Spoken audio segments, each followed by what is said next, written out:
Halo teman-teman, perkenalkan nama saya Sofian Syafaat. Saya adalah asisten laboratorium statistika Icopin University. Di sini saya akan menjelaskan mengenai statistika terapan, yaitu bab 7 mengenai metode successive interval atau MSI dengan menggunakan Microsoft Excel. Nah, bagaimana caranya? Langsung aja kita ke langkah-langkahnya. Oke teman-teman, sebelum kita masuk ke Microsoft Excel, di sini ada contoh soalnya. Nah, saya bacakan. Dani merupakan seorang pembisnis sepatu kulit asal Bandung. Ia telah melakukan survei terkait kepuasan pelanggan terhadap sepatu kulit yang dijual olehnya. Diambil responden sebanyak 35 orang dengan hasil survei sebagai berikut. Nah, surveinya di sini ada skala ordinal dan juga frekuensi. Di mana itu skala ordinal sangat puas, frekuensinya ada 4. Skala ordinal puas itu frekuensinya ada 6. Skala ordinal cukup puas itu frekuensinya ada 14. Skala ordinal kurang puas itu frekuensinya ada 9, dan sangat tidak puas frekuensinya itu ada 2. Nah, dari tabel di atas, ubahlah data tersebut ke dalam bentuk interval, serta buatlah tabel metode successive intervalnya. Oke teman-teman, langkah pertama yang perlu dilakukan itu adalah membuka dulu software Microsoft Excel. Nah teman-teman, nanti boleh buka dulu Microsoft Excel-nya. Nah di sini saya sudah membuka softwarenya, ya. Nah selanjutnya nanti teman-teman bisa membuat tabel seperti ini. Nah lalu nanti teman-teman bisa memindahkan data yang dari contoh soal tadi, ya, ada skala ordinal dan juga frekuensi. Nah sebenarnya untuk cara atau langkah-langkahnya itu masih sama dengan cara manual, yaitu nanti kita menghitung frekuensi, menghitung proporsi kumulatif, menghitung nilai Z, menghitung nilai densitas fungsi Z, menghitung scale value, dan terakhir nanti kita menghitung nilai transformasinya, gitu. Nah di sini karena skala ordinal dan juga frekuensinya sudah ada, selanjutnya kita menghitung proporsinya. Nah untuk menghitung proporsi, teman-teman bisa dengan rumus Excel-nya itu adalah sama dengan, lalu pilih angka proporsi frekuensi yang kedua, lalu dibagi dengan jumlah seluruh frekuensi, yaitu 35 ya. Nah, di sini untuk jumlah frekuensinya atau B9 itu kita kunci dengan F4. Gitu. Nah, selanjutnya kita tinggal enter saja. Oke, setelah itu kita tinggal drag ke bawah ya. Nah, di sini nilai proporsinya sudah langsung muncul ada. Nah, selanjutnya kita menghitung proporsi kumulatif. Untuk menghitung proporsi kumulatif, itu nanti kan setiap nilai proporsi ke bawahnya itu nilainya berarti bertambah ya teman-teman. Berarti tinggal kita copy dulu nilai yang pertama. Nilai proporsi yang pertama itu ada 0,0571. Ada di sel C4 ya. Kita enter. Nah, selanjutnya yang ke proporsi kumulatif kedua itu kita tinggal sama dengan, lalu menambahkan proporsi ke pertama dengan proporsi kedua.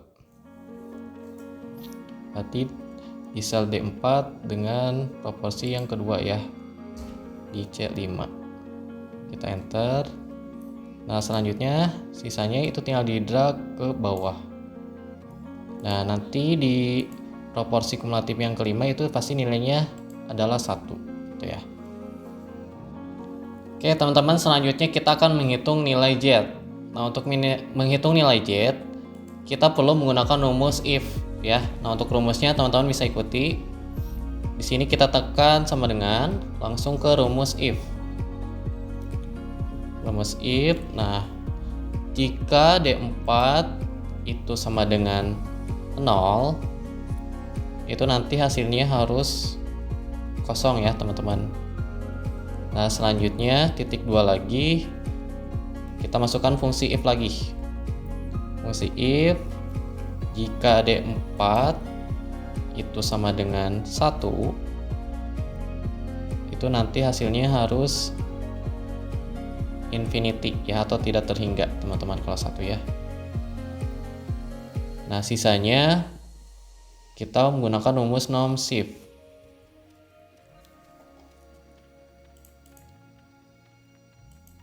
Nah dengan rumus norm shift ini nanti si nilai proporsi kumulatifnya akan berubah sesuai dengan nilai Z ya teman-teman. Oke, ini udah beres.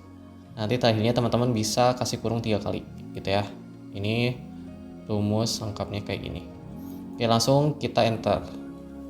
Nah, ini hasilnya sudah muncul, langsung sisanya kita drag ke bawah. Oke, ini sudah ada semua ya. Oke teman-teman, selanjutnya kita akan menghitung nilai densitas fungsi Z. Nah, untuk menghitung nilai densitas fungsi Z ini kita perlu menggunakan rumus NOMDIS. Nah, untuk rumusnya teman-teman bisa ikuti. Nah, kita masukkan NOMDIS. Nah, ini ya NOMDIS. Lalu pilih nilai Z yang pertama, ada di 4. Lalu titik koma, itu minnya 0, titik koma lagi, tanda divisinya 1 ya. Lalu titik koma lagi, kumulatifnya itu 0. Lalu kita kurung tutup. Nah, sama dengan ini nilainya udah langsung ada. Langsung sisanya kita drag ke bawah. Nah, untuk nilai value yang terakhir itu pasti error ya. Nanti teman-teman tinggal di delete aja lalu diganti dengan nilai 0. Gitu. Oke, nah selanjutnya kita akan menghitung nilai scale value. Nah, untuk menghitung nilai scale value itu masih sama kayak cara manual ya. Tapi kita di sini akan menghitungnya dengan cara Excel.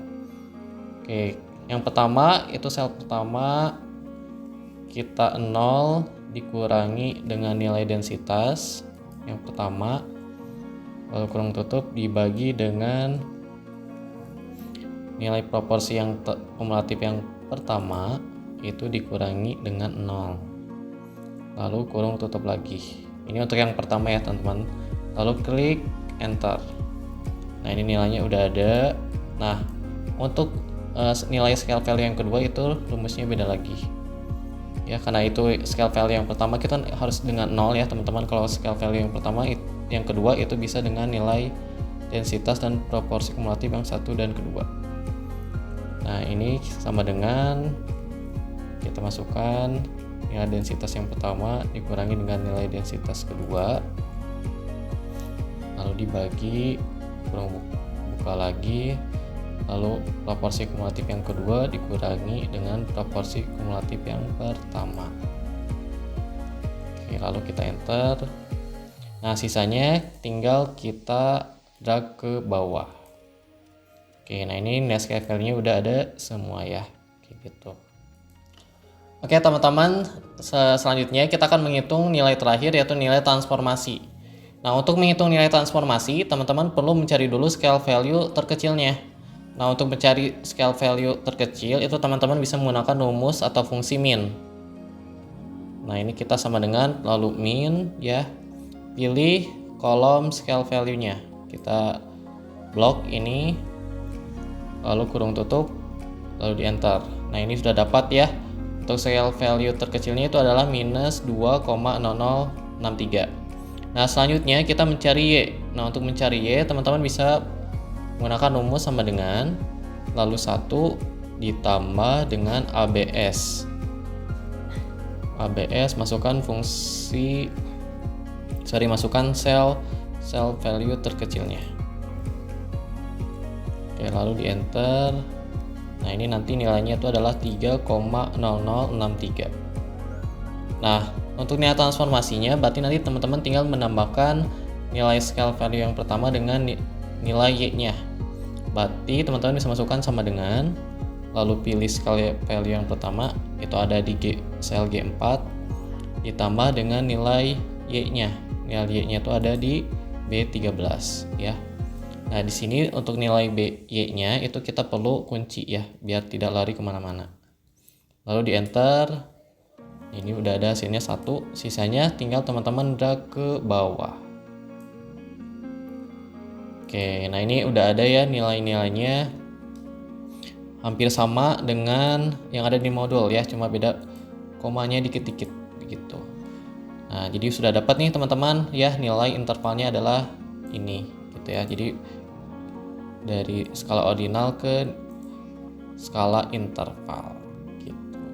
Oke teman-teman, itu dia pembahasan mengenai statistika terapan bab 7 metode successive interval atau MSI dengan menggunakan Microsoft Excel. Semoga bermanfaat. Jangan lupa juga untuk like, comment, share, and subscribe channel YouTube Laboratorium Satsika Icopin University. Sampai jumpa lagi di video berikutnya.